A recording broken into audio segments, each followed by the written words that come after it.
Pozdrav, dobrodošli na kanal Balkan Auto, ja sam Nikola, a danas ću da vam predstavim prvi video 2019. godini. Odlučio sam da to bude malo drugačiji video od ostalih testova i top listi. U ovom videu ću vam pokazati put do mog sela koji nije bio pročišćen, pa ćete da vidite kako se Passat snašao u tim uslovima.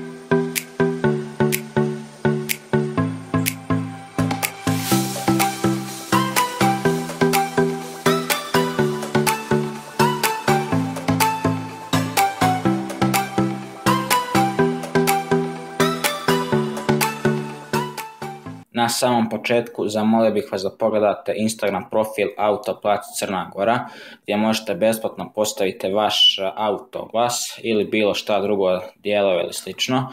Također možete vi da platite da se vaš oglas, to jest automobil, forsira nekoliko dana na Instagramu.